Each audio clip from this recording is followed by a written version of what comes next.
I have a question for you. When was the last time you heard a government official actually answer a question? Oh boy. No, I'm serious. I don't mean they made sounds. I mean they gave a straight yes, or even just a specific date.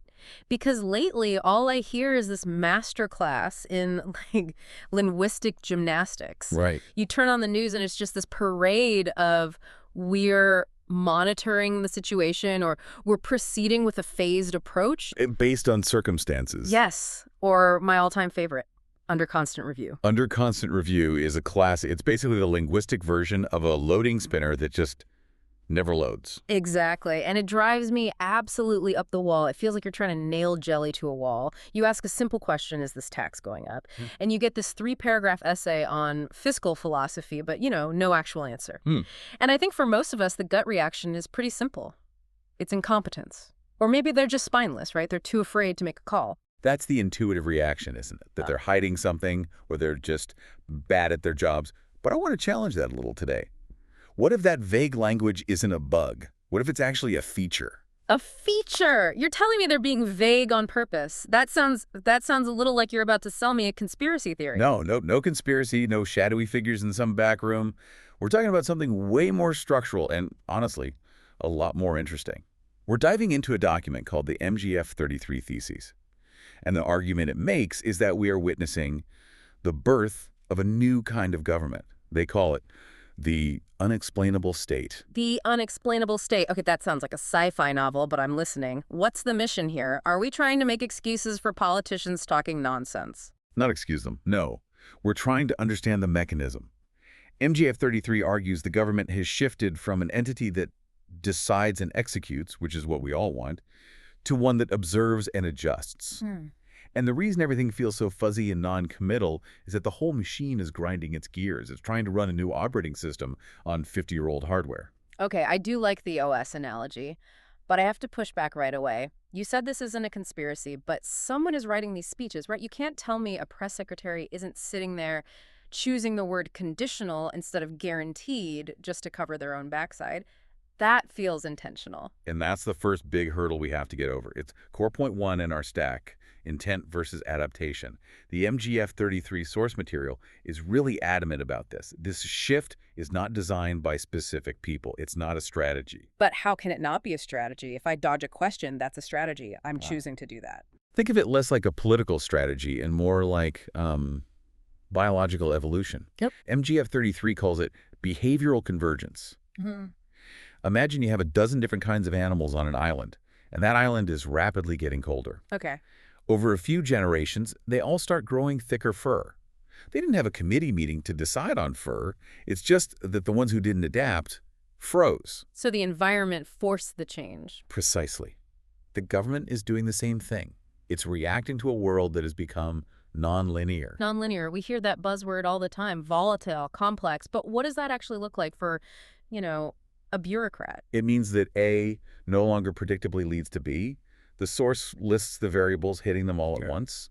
Climate disasters, demographic shifts, energy prices, geopolitics, unstable finance. Sure, but the world has always been complicated. But not like this. These things are all interacting with each other. Now take just one demographics, an aging population. In a linear world, you just say, okay, in 20 years, we need X more for pensions. Simple. But now that aging population shrinks your tax base, while global inflation drives up healthcare costs, while a labor shortage makes it impossible to build nursing homes, they're all connected. So if a politician stands up today and says, I promise your pension is safe for 30 years, they are, frankly, lying. They physically can't know that. They can't. The variables are moving too fast. So the system, the government organism, it learns something. If it makes a firm promise, there's a 90% chance some external variable will just blow it up. Yeah. And when that happens, the government loses legitimacy. It could collapse. So to avoid collapsing, they just stop making promises. Exactly. They adopt this vague behavior as a survival mechanism. It's an adaptive response. They aren't trying to trick you. They're trying not to be crushed by promises they cannot keep. Okay, I see the logic, but it still feels like a total cop-out. It's like if I told my boss, hey, the market's nonlinear, so I'm not going to promise I'll finish this project. I'll just, monitor the situation. I'd be fired. Well, you might get fired, but the government can't just quit. But let's look at how they're doing this, because you asked what it actually looks like. This is core point 2. the shift in the operating system. Right, the retreat of assertion. I loved that phrase in the notes. Sounds like a military strategy. General, we're retreating from Assertion Hill. It basically is. The analysis found a massive spike in these conditional phrases, based on circumstances, as necessary, all that. But it's not just the words, it's the subject of the sentence. The who. Yes, it used to be, the state will do this. Now it's dispersed, it's related entities, public-private partnerships, stakeholders will collaborate. Ah, so it spreads the risk. If it goes wrong, it wasn't just the state that failed, it was the partnership. Exactly. And the third piece is time.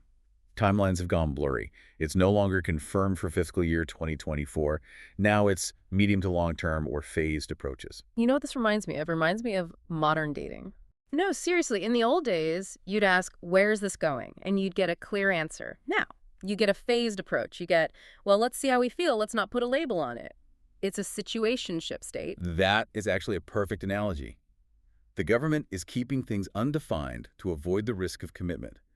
The source uses this governance OS metaphor. The old OS was a decider. Decision, plan, achievement. We will build this bridge by 2025. Because they were pretty sure the price of steel would be stable. Right. But the new OS is an update-premised OS. Yeah. It's not a decider anymore. It's a continuous adjuster. Think about software. In the 90s, you bought a game on a CD. It was finished, bugs and all. Now, everything is early access. It's a beta. It's never finished, just constantly patched. Okay, that helps me see it. But here's the problem. If I buy a game in early access and it crashes, I can get a refund. I can't get a refund on my taxes. I don't want my disaster relief to be in beta. I want the damn bridge built. This whole update OS feels like they're just giving up on their job. And that feeling you have, that specific frustration, that's exactly what Core Point 3 is about. This is the most critical part of MGF-33. It's the friction with the single-year system. Okay, let's dig into this, because this is where I get stuck.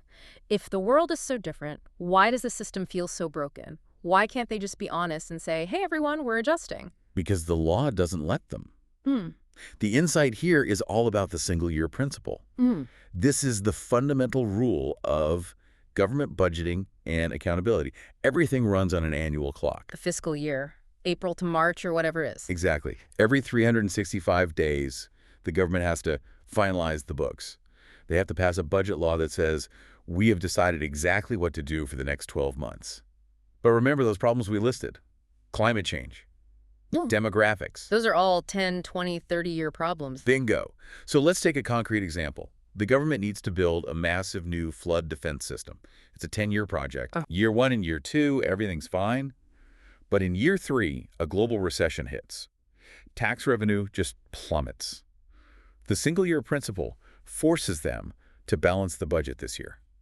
They have to cut spending. So they cut the dam project. They have to cut the funding to make the math work for Year 3. Yeah. But here's the trap. They cannot say, we are canceling the dam. That's political suicide. Right, people would riot. But they also can't say, we are building the dam on schedule because the money isn't there. That would be lying to the auditors. So they're completely stuck. They can't tell the truth, and they can't lie. So what do? They retreat from assertion. They do. They release a statement.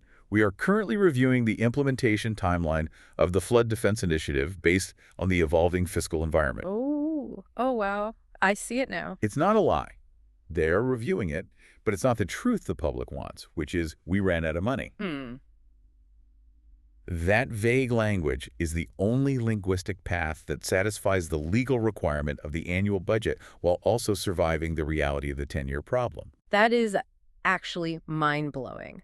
So the unexplainability, that whole bureaucratic fog, it's just the heat generated by the friction between a nonlinear world and a linear annual system. That's a perfect way to put it. The unexplainability is the heat from the friction. It's like being forced to renew your marriage vows every single year, but you're in a rough patch. You can't say, I'm not sure, so you say, I'm reviewing the status of our affection based on household circumstances. Exactly. If you were legally required to define your relationship status every year, you'd start using vague language too, just to keep your options open. Okay, so they're stuck in this structural trap. But where does that leave us? This MGF-33 document, it talks about the unexplainable state. Is this just a failed state? Because it really sounds like they're failing. And this is where the nuance is really important. MGF-33 says, no, this is not a failed state. A failed state is one that stopped functioning. The trash isn't picked up. Police don't come. That's not what's happening. The trash gets picked up, but the reasoning for how and when is getting fuzzy. So it's not that they won't explain. It's that they can't. It's a state where the premise required to finalize an explanation has collapsed. Hmm. To give a final explanation, you need stable facts. You need to know that A will lead to B. If that premise is gone, you can only give a status update. So the government is explaining things. Yes, but the explanations are always provisional, conditional, update-based. And to you, the citizen, it just sounds like nothing has been decided. It sounds like noise. But from the inside, it's the only honest way to operate. That is a wild reframe. So we're sitting here yelling, just tell us the plan. And they're sitting there thinking, there is no plan, there's only the current update. Precisely. And that's why the source stresses this is an operational consequence. This is so important for anyone listening who thinks, well, I'll just vote for the other party. Right, or we need a strong leader to come in and just fix it. But it won't work. Changing the driver doesn't fix the fact that the road is collapsing and the car was built for a racetrack. The problem is the institutional design. You could put the most decisive leader in charge, but the moment they hit that year 3 budget crisis, they will start sounding vague too. So we're stuck in this unexplainable state until we either fix the entire world or we fix the system. That seems to be the conclusion. Unless we redesign the time axis of government, maybe move away from strict single-year accountability for these long-term issues, this language isn't going anywhere. This is heavy. It really shifts the blame from bad politicians to outdated systems, but it also opens up some pretty scary doors, which I guess brings us to the so what part of this. The implications. Yeah, because if we accept that the government can't really promise anything concrete anymore, what happens to democracy? Democracy is a transaction, isn't it? I vote for you, you promise to do X. If you don't, I fire you. But now... No, it's you promise to monitor the situation, I vote for you, and then you update your assessment. How do you judge that? Exactly. How do you hold a cloud accountable? It challenges the whole model. Yeah. But there's a darker implication that MGF-33 points to, and this is the one that really keeps me up at night. The source asks, where is the breaking point? The breaking point of the public's patience? Yes. We all crave certainty. We hate the vague. We're reviewing it. So if the responsible leaders are forced to be vague because reality is complex, who does that leave an opening for? Oh, I see where you're going. The person who lies. The strongman, the populist, the person who walks onto the stage and says, I don't care about complexity. I will build the dam. I will fix the pension, guaranteed, day one. And even if it's a lie, even if it's completely impossible, it sounds so good. It's like water in the desert. Exactly. The danger of the unexplainable state is that it creates a vacuum for false certainty. If the honest answer is it's complicated, the person shouting it's simple becomes incredibly attractive. We might vote for the lie just because it feels like the old OS. It feels like a real decision. Man, that's terrifying. Because if the world really is this non-linear, the person promising to fix it all in 12 months is basically driving us all off a cliff. But we'll cheer them on because they sounded so confident. And that's the paradox we're in. We crave certainty from our leaders. It's hardwired into us. But in a world that is fundamentally uncertain, is honesty just another word for vagueness? Right. Maybe this unexplainable state, with all its frustrating conditional language, maybe it's the most honest form of government we can have right now. They're telling us the truth, which is, we don't know for sure, but we're working on it. But we don't know for sure doesn't exactly fit on a bumper sticker, and it definitely doesn't win elections. No, it certainly doesn't. And that's the tension we're all living in now. Wow. This has really changed how I'm going to watch the news tonight. Instead of getting mad at the monitoring the situation line, I'm just going to see it as, well, the heat from the friction. It's the sound of the operating system trying not to crash. Yes. The sound of the fan spinning on your laptop because you have way too many tabs open. Perfect analogy.